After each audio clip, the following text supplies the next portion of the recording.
Don't do what a lot of saxophone players do, which is...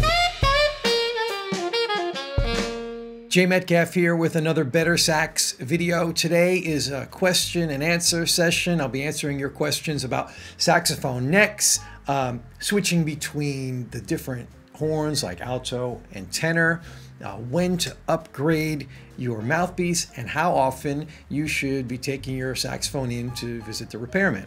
Before I start answering your questions, I've got an announcement to make. I've partnered up with Leger Reeds, and this week we're doing a giveaway contest. You can win some free Leger saxophone reeds of your choice. All you need to enter the contest is an Instagram account. I'll give you all the details about what to do later on. I've been playing on these Leger signature reeds on all my horns for the past several months. I find them to be very consistent, easy to play, and they don't sound synthetic. I even made a video a few months back where I compare these synthetic reeds to natural cane reeds, and there's a on-screen poll where you listen and you do a blind test to see which reed sounds best to you. I'll link that video up on the screen. Go ahead and take the blind test yourself. The results are pretty surprising.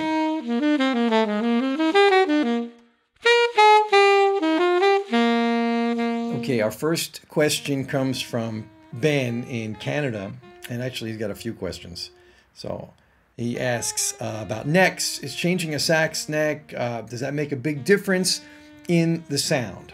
The neck is actually more important to your sound than the body of the saxophone. So you want to have a good quality neck on your horn. However, it gets complicated if you start getting aftermarket necks for your saxophone. If you've got a well-made saxophone already, the neck you've got on there is probably not holding you back. I don't necessarily recommend going around looking for a new neck for your horn unless you're at the level of development where you're going to really be noticing very subtle differences in the sound. You're better off sticking with the equipment you've got as long as it's decent, and worrying about necks and stuff like that much later on. Next, Ben asks about the Klang Bogan, this thing right here. Looking at some of your videos, I saw a bizarre thing attached to your alto sax neck screw, only to find out on reedgeek.com what it was. How does it work and what does it do? Okay, this is something that a lot of people are wondering about. This Klang Bogan thing is a bore stabilizer. What it's trying to do is reduce the instability in this connection between the neck and the bore of the saxophone. Think of it as trying to make the saxophone more like a one-piece instrument rather than two pieces here. That's the idea behind it. Does it do that? That's, I think, for each individual to decide. You need to kind of try it out on your saxophone, see what changes it makes, see if you like those changes. I've been trying it out, and sometimes I do feel like, wow, that is a very noticeable difference. And on other horns and other situations, I feel like I don't notice much of a difference at all. I do have a video that I'm working on where I'm going to be doing blind tests on the Klang Bogan, and it's going to be a lot of fun because we're going to find out, at least for me, if this thing makes a noticeable difference that I can tell without knowing whether or not it's on the horn. So keep an eye out for that video coming soon.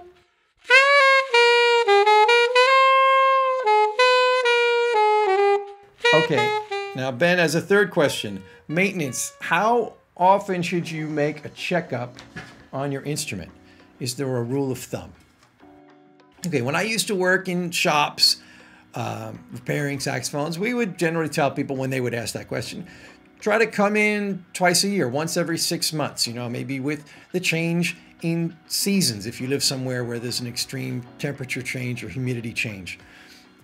Twice a year, if you've got a saxophone in good shape with good pads, if you take it in twice a year, you're going to avoid any major problems. Your saxophone is pretty much always going to be in good working order. Don't do what a lot of saxophone players do, which is wait till something goes horribly wrong and you need to bring your saxophone in an emergency situation. I kind of do this myself, even though I do my own repairs. I don't put the leak light down my horn until it's really absolutely necessary. So if you've got a repair technician in your area that you like, go visit them once every 6 months or so, and they'll just do a quick checkup, hopefully, and just make sure everything's working right. They'll lubricate the mechanisms, they'll maybe clean some things up so they'll continue to work well, and fix any corks or felts that need to be replaced. Minor things. It shouldn't cost you very much, and this way your horn's always going to be in top working condition. The most important thing is for you to be always swabbing out your saxophone. Swab out the body, swab out the neck, swab out the mouthpiece after every playing session. If you do that, you're going to avoid a lot of maintenance costs over time.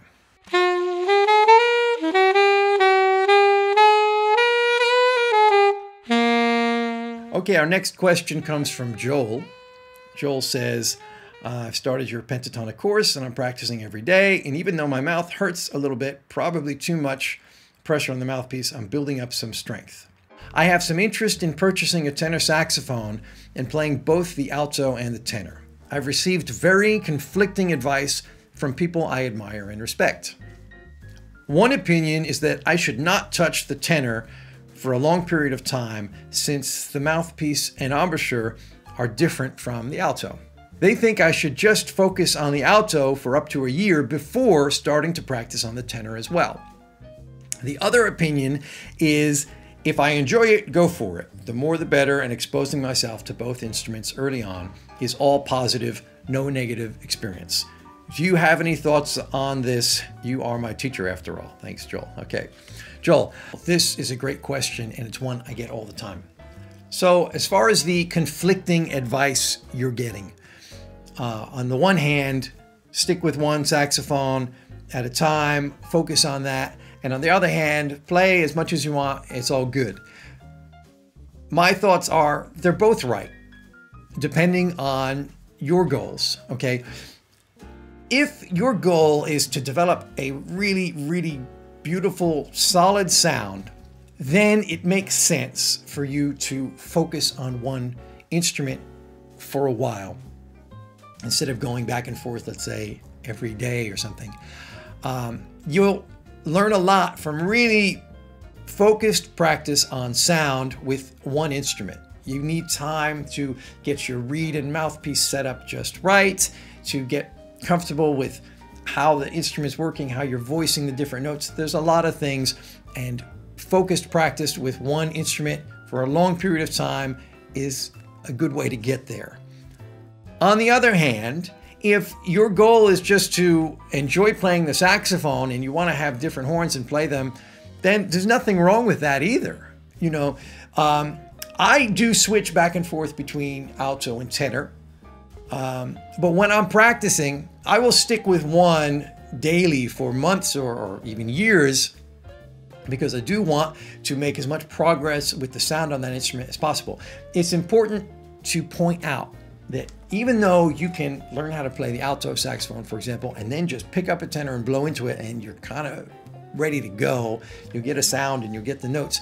They are different beasts, and they do need to be treated as different instruments when you approach them from a sound concept perspective. Each time I switch between horns, let's say I've been playing tenor for a long time and then I switch to practicing alto daily, the progress I've made on the tenor, I'm going to bring that over to the alto, and it's going to help me approach this instrument slightly differently and make even more progress. My advice to you is to do what feels right to you and fits your situation the best. You can't really go wrong either way.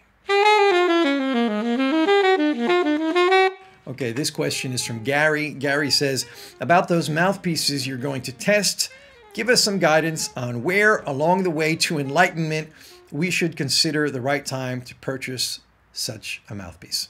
Gary, another great question and one I get all the time. It all depends on what you're trying to do on the saxophone and where you are in your saxophone playing journey. If you've got a well-made mouthpiece now that makes a good seal with your reed, there's no rush to upgrade. You're better off spending time practicing the gear you've got now than getting into the search for the ultimate mouthpiece. I made a couple videos last year about some really good mouthpiece upgrade ideas that won't break the bank. I'll link them in the description below. If you've got one of those models, you may never need to get a new mouthpiece. On the other hand, I know some people love to buy new gear for the saxophones, and if you want to get yourself a fancy Theo Wane mouthpiece or whatever, go ahead, knock yourself out. Just keep in mind, an expensive mouthpiece is not necessary by any means to sound good. What is necessary is putting the practice time in. There is no amount of money you can spend to really improve your sound. If you want to sound good, you've got to put the hours in the practice room in. Okay, that's all the questions for today. For those of you who'd like a chance to win one free Leger reed of your choice, here's what you've got to do. The contest begins at the time that this video gets published and will run for a week until Tuesday, April 30th. During that time, you're going to need an Instagram account that's set to public, and you'll need to be following both BetterSax and Leger reeds.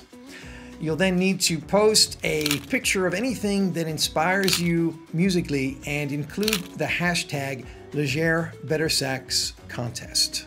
5 winners will be chosen at random to win one free Leger reed of their choice. It can be any one of the reeds for any saxophone. Shipping will be included. You can enter multiple times, and the winners will be announced next week at the end of the contest. I put a link in the description below where you can find all the contest rules and specifics. If you like this video, go ahead and click the thumbs up button. I'd love to hear from you in the comments section below if you'd like to add any of your own thoughts. If you're not already subscribed to the channel, go ahead and get yourself subscribed and head on over to BetterSax on Instagram and follow me there. I'm going to be organizing some more great giveaway contests, so even if you're not interested in synthetic reeds, there's going to be more stuff to come in the near future. Thank you for watching, and see you again soon in another BetterSax video.